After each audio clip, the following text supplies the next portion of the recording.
Musím počítať kalórie? Nemusím v podstate nič, nemusím chodiť do práce, nemusím piť, nemusím spať, nemusím jesť.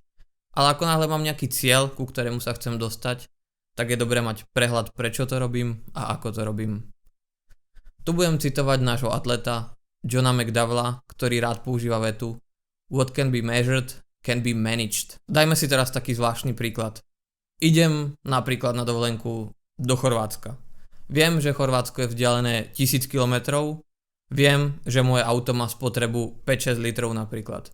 Tým pádom viem odhadnúť, koľko musím v podstate natankovať, aby som tam došiel s prázdnou nádržou, aby som sa nezastavil v polovičke, alebo aby nevznikol nejaký iný problém. Zároveň viem, že som napríklad agresívny šofér, tým pádom budem na to šlapať, tak 5-6 litrov asi není reálny odhad, tak budem potrebovať 7 litrov na 100 km. To platí aj opačne, bude šoferovať vaša manželka, sorry dievčatá, nič sa nedeje, pôjdete 90 po diaľnici, 4 litre spotrebované, všetci ste spokojní. Takto to funguje nejak aj u kalórií. Každý pozná slovo kalória. Kalórie, často sa to používa, ale čo to vlastne je? Je to energetická hodnota.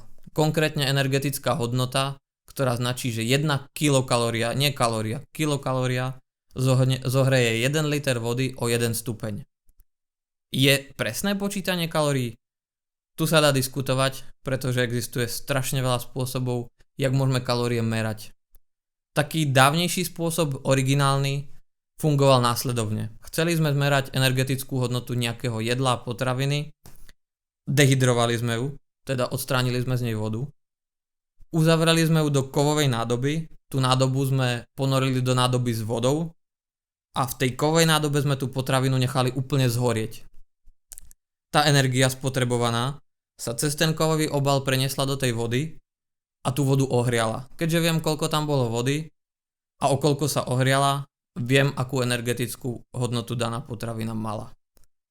Súčasný spôsob, ktorý sa používa, funguje z výčtu makronutrientov, takže viem, že jedlo je zložené z toho a z toho, má toľko sacharidov, toľko bielkovín, toľko tukov, čo sú vlastne makronutrienty. Sacharid, 1 gram sacharidov má 4 kalórie, 1 gram bielkovín má tiež 4 kalórie, 1 gram tuku má 9 kalórií. Taká zajímavosť možno pre vás, niektorí to viete, niektorí nie. Gram alkoholu má 7 kalórií. A tá nová metóda funguje tak, že sa v podstate len vynásobí počtom kalórií počet tých gramov tej danej konkrétnej zložky. Tým pádom dostaneme nejaké číslo. Toto číslo sa ešte ďalej upravuje o vlákninu. Vláknina je nevstrebateľná zložka potravy, počíta sa ako 0 kalórií, tým pádom tá sa do tohto násobku nezahrňuje a vylučuje sa z tej celkovej energetickej hodnoty. Na druhej strane, keď sa pozrieme na kalórie vydané, čiže vydanú energiu, ktorú spotrebujeme či už bazálnym metabolizmom alebo nejakou aktivitou, tiež to nie je presné. Žiadny športtester, žiadne hodinky, žiadny krokomer, žiadne madlá na kardiostroji vám neurčia presnú hodnotu spálených kalórií. Je to nejaká približná hodnota, nejaký priemer, nejaké proste číslo, ktoré vychádza na základe nejakých štúdií, ale nie je to úplne presné. Slúži to ako taký nejaký odrazový mostík, podľa ktorého môžete v podstate začať a viete približne kde začať. Naopak, ak budete úplne hádať, tak sa môžete strašne pomýliť. Veľa trénerov to robí, veľa ľudí to robí, že tipuje, koľko asi môže jesť. Tu vzniká, že ten kalorický príjem môže byť buď veľmi podhodnotený, alebo veľmi nadhodnotený, tým pádom nebudete dosahovať ciele, v horšom prípade si zhoršíte zdravie a niekedy až nenávratne. To je častý problém, často sa s tým stretávame aj na Body Hunters, že niekoho v podstate dostávame z veľkých problémov a to preto, že mal proste jedálniček, ktorý bol niekto nejak odhadol. Naopak, keď si tie kalórie spočítate, tak sa trafíte alebo netrafíte možno nejakých 15-20%, ale stále ste celkom blízko toho cieľu. Tam už stačí zapojiť nejaký sedliacky rozum, kedy viete, že ide to pomaly, ešte 2 kg, alebo chudnem pomaly, potreboval som chudnúť rýchlejšie, tak trošku uberiem z tých kalórií, čo som vypočítal. Nič zložité. Naopak, chcem naberať svaly, ale proste stojí to na mieste, stojí to týždeň, 2, 3, tak čo mi to značí? Že toho jem asi málo. Si trošku tých kalórií pridám, a už viem, čo mám robiť, ale nie som úplne mimo. Kalórie sa merajú, jak som vám vravel, v laboratórnych podmienkach. Tam je to proste presne spálené, odmerané, vypočítané. Ľudské telo ale není úplne laboratórium, vznikajú tam rôzne hormonálne procesy, všetky rôzne iné zdravotné procesy, tým pádom môže vzniknúť nejaká neefektivita spotrebovania tých potravín. Telo si nedokáže vždy všetky zložky potravy rozdeliť a spáliť na úplne to presné množstvo kalórií. Tým pádom tá efektivita môže byť u rôznych ľudí rôzna. Niekto spálí 80% z jedla využije na kalórie, niekto 100% jedla. Tu obecne platí, že či máte lepšie zdravie, či máte hormóny viac v poriadku, tým je vaše telo efektívnejšie vo využití kalórií. Veľkú úlohu tu napríklad hrá aj zdravie z čriev, žalúdka a všeobecne tráviacej sústavy. Počuli ste niekedy o negatívnych kalóriách? Ich základná myšlienka spočíva v tom, že na ich spracovanie organizmom potrebujete viac energie, než sami obsahujú. To znie super, nie? Dať si pizzu, za tým si dať nejakú zeleninu a tým pádom sa tá pizza vynuluje. No bohužiaľ je to kompletná hlúposť, pretože tieto potraviny, medzi ktoré sa radia väčšinou teda ovocie a zelenina, nejaký baklážan, cuketa a podobne, by museli mať viac než 100% termický efekt, čo je nemožné, takže na toto zabudnite, proste kalórie negatívne neexistujú. Počítať kalórie ale nestačí. Kalórie potrebujeme naplniť nejakými makrami. Makrá, ako som hovoril, sú makronutrienty, teda sacharidy, tuky a bielkoviny. Potrebujeme to tam nejak rozumne rozložiť. Kalorický príjem si vypočítame jednoducho, zas nie je to presné, ale slúžia na to rôzne online kalkulačky, aj my máme jednu na Body Hunters. To vám navrhne nejaký približný kalorický príjem a tam už prichádza na radu ten váš sedliacky rozum, kedy si to upravíte podľa toho, čo viete, že toho robíte viac, menej a podobne. Veľa týchto programov vám rovno navrhne aj rozloženie tých živín, na toto sa väčšinou vykašlite a zahoďte to.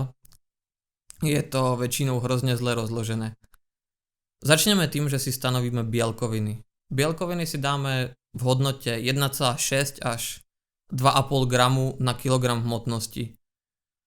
Keď sme v diete, tak je lepšie sa prikláňať k tej vyššej hranici 2,5 gramu v objeme alebo mimo dietu, môžeme k tej nižšej. Druhé si stanovíme tuky. To by malo tvoriť nejakých 20 až 30% našeho kalorického príjmu. Zase, môžeme sa prikloniť aj k vyšším číslam, je to vhodné napríklad pri vytrvalostných športoch, kde je tú energetickú potrebu vhodnejšie kryť práve tukmi. Posledná zložka, čo nám ostane, proste máme to spočítané, nejaké kalórie nám zostanú, tie pridelíme sacharidom. Tam to nemusíme nejak presne spočítať nejaké percentá pomery, tam už nám to číslo len ostane. Dôležité je tam ale sa sústrediť na fakt, že z tých prijatých sacharidov by nejakých 10 až 15% mala byť vláknina, aby ste sa na konci dňa dostali k nejakému rozumnému príjmu vlákniny. Tu hneď padá možnosť vylučovania nejakých skupín potravín alebo nejakých celého makronutrientu, že niekto nie je sacharidy alebo niekto nie je tuky. Áno, aj to sa môže stať, v tomto prípade to vôbec nie je nutné a nie je to nutné nikdy. Ak nemáte alergiu, ak nemáte intolerancie, vôbec nemusíte vyraďovať žiadne potraviny ani skupiny potravín. Väčšina diét, keto dieta, iné diety fungujú na tom princípe a je to aj vedecky potvrdené, že ako náhle vyradíte jednu zložku potravy, sacharidy napríklad. Čo sú sacharidy? Kalórie. Tým pádom vyradíte značné množstvo kalórií z vašeho jedálničku a ak máte obmedzený ten výber tých jedál, tak máte tendenciu jesť menej. To je keto dieta a ostatné diety fungujú rovnako. Stále sa zakladajú v prípade chudnutia na kalorickom deficite. Snažte sa v tej vašej diete, ak budete mať už tieto makrá spočítané kalórie, na konci dňa trafiť aspoň príjem bielkovín a príjem vlákniny. Ostatné hodnoty, tuky, sacharidy už môžu mať nejakú nianciu, môže sa meniť ich pomer, viac sacharidov, viac tukov. Nebojte sa, nemusíte na konci dojedať, chýba mi 15 gramov tuku, tak si odrežem kocku masla. To vôbec nie a snažte sa nejak k tomu priblížiť. Čím viac sa budete triafať, tým tie ciele vaše rýchlejšie budete plniť. Hlavné sú teda kalórie, potom bielkoviny a nakoniec vláknina. Tým sa snažte priblížiť.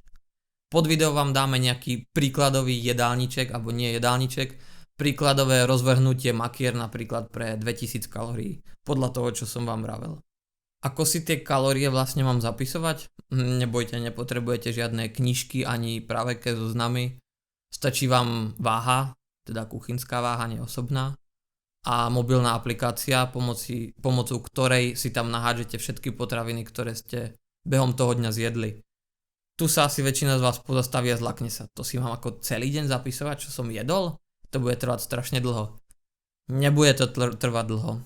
Zistíte časom, že jete dookola možno 50-60 potravín, ktoré už tam budete vedieť strašne rýchlo nahodiť, už budete mať odhad a z celého dňa vám to zaberie možno 5 minút. A ak tužíte po premene postavy, 5 minút vám ako neskráti život. Vo fitku ste schopní tráviť 2 hodiny, na kardiu ďalších 10, pretože po kardiu sa chudne, ale aby niekto trávil 5 minút zapisovaním, veď to je hrôza.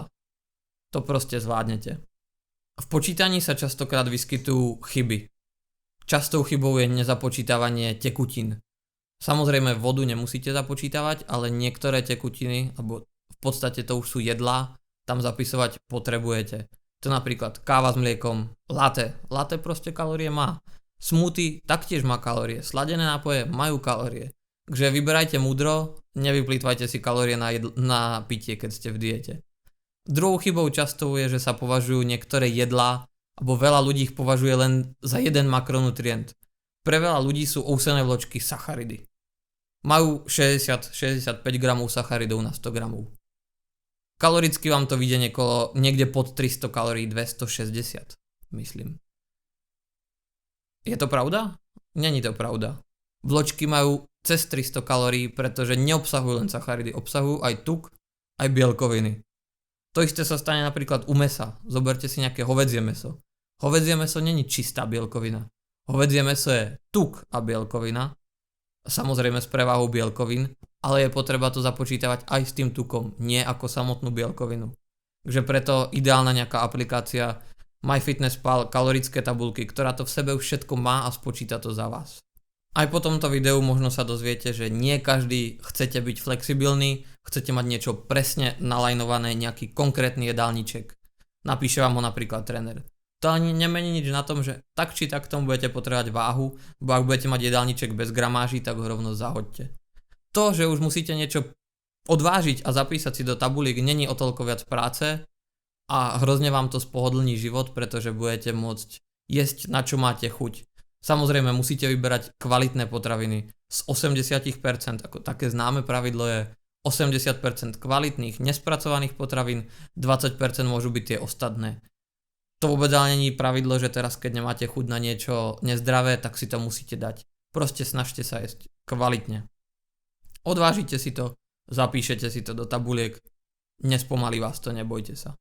Na konci videa sa dostávame vlastne k tomu, že je to len prijatá versus vydaná energia, takže jednoduchá matematika a sedliacky rozum. Viete už, že keď sa vám napríklad zmení práca, alebo sa zo školáka stane pracujúci, ťažko pracujúci človek, i vaša kalorická potreba sa zmení. Je to veľmi flexibilný spôsob, kľudne ho všetci vyskúšajte, nikdy nie je problém sa od neho vrátiť.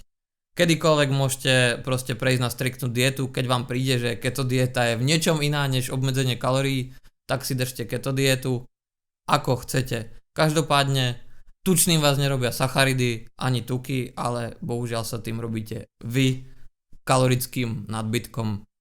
Dúfam, že sa vám toto video páčilo, že aspoň jednému z vás pomohlo. Ak pomohlo jednému, tak to stálo za to. Komu sa páčilo, nechajte nám palec hore, subscribe a v prípade akýchkoľvek otázok na mne váhajte napísať komentár, rádi vám na všetko zodpovieme.